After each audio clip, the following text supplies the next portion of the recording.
Hey Sugar Geeks, Liz here. Today I'm going to show you how to make a super simple marble cake using only one recipe. So let's go ahead and get started. Alright, I have all of my ingredients weighed out and brought to room temperature. If you need more information on how and why you should be using a scale, click on the link in the corner for my tutorial. Alright, hot water into the cocoa powder to bloom. This might look a little lumpy. That's totally okay. So the reason why we bloom the cocoa powder is if you were to just add this into the cake batter, the cocoa powder would suck all the moisture out of your cake, and then you're like, oh, why is this cake dry? It's because the cocoa powder just absorbs all that moisture. So you gotta bloom your cocoa powder first and then add it into the cake. Keep the moisture. Set that aside to cool down. So now we're going to make our vanilla cake batter. That's the best part about this recipe is you only need one recipe. Flour, sugar. This is my Bosch Universal Plus mixer. I love it because it has this open top. And we're gonna add in our baking powder, baking soda, and salt. And these are our dry ingredients. And now we're gonna coat these dry ingredients with some butter. Room temperature butter, meaning you can put a little indent in here and it holds its shape. So it's not melted, but it is not hard at all. And then I'm going to add this to the dry ingredients while mixing on low, but first I'm gonna get the lid. Keep the flour from poofing. Little bits at a time until you get a crumbly, sandy texture. So what we're doing is the reverse creaming method, which means that we coat all of the dry ingredients in butter and then we add in the liquid. We don't do like the sugar with the butter and then add in the flour. That's a traditional creaming method. And what the reverse creaming method does is it produces a cake that is flatter, has a more tender crumb without like any holes in it, and it's very, very soft. All right, so I'm gonna set this aside for 1 second. Make sure your buttermilk and your eggs are room temperature, if not a little bit warm. I warm my buttermilk up in the microwave just for about 30 seconds until it's warm to the touch but not hot. Eggs go in some hot water for about 5 minutes so that they're room temperature as well. 3/4 cup of the milk goes into a separate measuring cup, and then we're going to add in the oil. If you multiply this recipe, you will also have to multiply this amount. This gets set aside. In our leftover milk, we're going to add our eggs. Boop. I'm using large eggs, which in the US equates to about 1.6 ounces. So if you're using natural eggs from like your chickens or they're organic, then you want to make sure that they weigh about 1.6 ounces. Otherwise, you could have way too many eggs. Almond extract and vanilla. And then we're going to whisk that up to just break it up a little bit. I don't normally put almond flavoring in my cakes, but traditional marble cake has a little bit of almond in it, I have learned. So I'm like, oh, okay, gonna add that in there. So marble cake was actually traditionally just a vanilla cake mixed with molasses or cinnamon, like spices, and is what you would think of as coffee cake. So that was actually how marble cake was for a long time. And then Americans were like, we want everything to have chocolate in it. So at some point, somebody decided to marble in chocolate instead of cinnamon, and thus the marble cake was born, and it became wildly popular and known as the marble cake that we have today. We're going to take all of our buttermilk and oil mixture and add that into the dry ingredients and mix for 2 minutes on medium. We're mixing on speed 1 for a Bosch, but if you're using a KitchenAid, you'd be mixing on speed 4. This is going to develop the cake's texture and structure because we're using cake flour, which has a very low protein content, which means very low gluten. Like it's very soft and tender, so we have to mix it this much to get structure. Otherwise, it will collapse.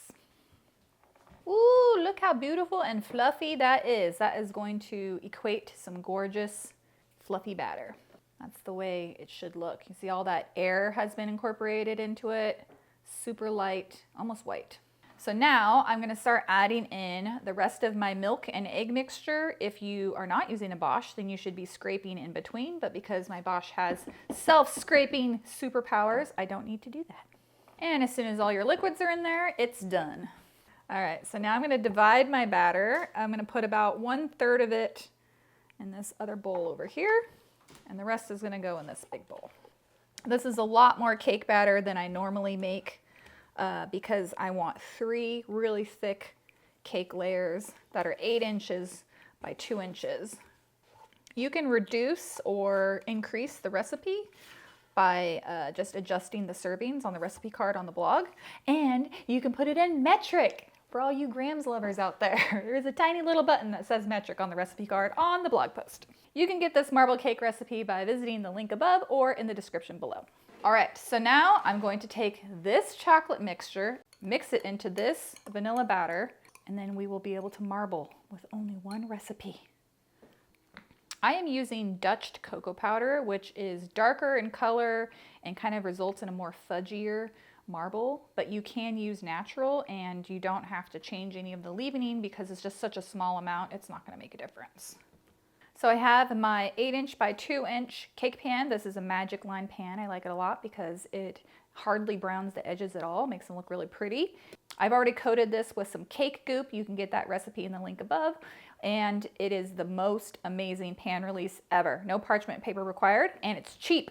All right, so when you're marbling the vanilla and the chocolate together, we want to start with vanilla.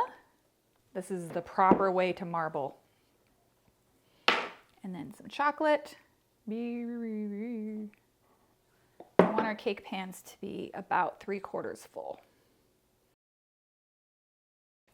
And then correct marbling technique. You take your butter knife and you make little swirls like this, going all the way down to the bottom in a circle. And then you stop. No over marbling. Don't be like me and put too much batter in the first cake. In a bad situation. Just using a scale to try and make sure I have the same amount of batter in each one. So we need everyone to be at about 31 ounces for your reference. This is why you don't want to over marble. It starts looking like just chocolate cake, and that's sad. All right, let's bake these guys in the oven. So we're going to bake this at 335 degrees for 35 to 40 minutes. Mine took about 36 minutes. If you want to bake these into cupcakes, you can fill your liners about 3/4 of the way full and bake at 350 degrees for 15 minutes. After your cake's cooled for about 10 minutes, you can just run a knife along the edges just to make sure nothing's sticking. Chocolate tends to stick more than vanilla, so I want to make sure everything comes out nicely. And then flip over. So now we're going to set these aside to cool to room temperature, or you can put them in the freezer for like 30 minutes and frost them. But you don't want to do anything to these while they're still warm because they are tender, delicate, delicious, soft, fluffy, all of the things that we're trying to make them. The only reason you'd have to wrap these is if you were going to freeze them overnight or refrigerate them and you want all that moisture to stay in there. But short-term freezing, you don't need to wrap them, and I'm just going to put these on the countertop. Okay, so now we're going to go ahead and make our whipped chocolate ganache. So we're going to add our chocolate into the bowl of our stand mixer with the paddle attachment. This is semi-sweet chocolate because I want it to be a little bit sweet, but not as sweet as like milk chocolate.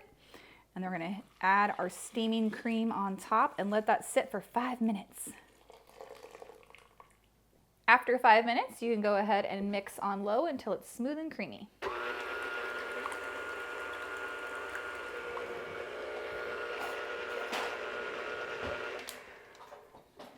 Okay, not quite. Still a little unmelted. I just have a couple little hard lumps right at the bottom, so I'm just going to scrape the bowl. After you make your ganache, go ahead and pour it into a shallow pan and just leave it at room temperature until it gets to peanut butter consistency. The pan just helps it cool down faster. All right, it's been about 20 minutes and my ganache is set up enough that I can go ahead and use it for my cake. I'm trimming the brown edges off the top and the sides of my cakes, but you don't have to do this part. You know, I'm a blogger, so I have to pay attention to cake slices looking perfect. All right, I'm gonna go ahead and start stacking my cakes. My first layer, I'm just gonna place onto my cake plate. You could also use an 8-inch cake board and then transfer it to a plate. It's up to you. I'm putting a nice layer of my ganache on top, shooting for about 1/4 of an inch of frosting. Place my next layer. You can trim off the brown parts if you want. Now we want to do a thin layer of buttercream all the way around the outside. This is called the crumb coat, and it's going to lock in all those moist crumbs. Using a bench scraper to just make the sides nice and straight. And then I'm going to put this into the refrigerator or the freezer for about 15 minutes just to set up that layer of ganache before I put on the final coat. All right, I'm going to do my final layer of ganache. You might be able to hear Ezra in the background. He's hanging out. Hi, buddy. Hi. Oh, bye-bye. Now I'm doing a nice thick layer of ganache all the way around. And I'm using my bench scraper to straighten out the sides.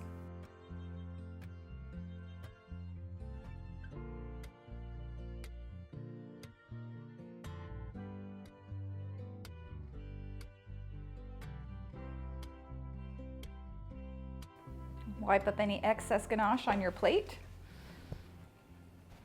Just using a paper towel with some hot water on it. Okay, so here I've got a clean makeup brush and I'm going to dip it in the cocoa powder and then just dust that on top of the cake just like that, and it kind of gives it a beautiful velvety look. And I just have equal parts cream and chocolate in a bowl that I'm whisking together to make a drip. Go ahead and set that aside and cool it to about 90 degrees Fahrenheit.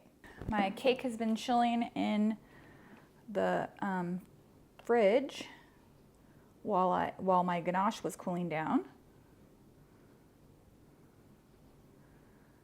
So that way the drip sets really quickly. And I just pour that into a piping bag. It's at about 85 degrees now. Snip off the tip, not very big. And then what we want to do is a little test. Make sure that our drip is not going to be too runny. Come over the edge here. Drip. Just make sure it's not going to run all the way down to the bottom. That looks about right. And now I can start dripping.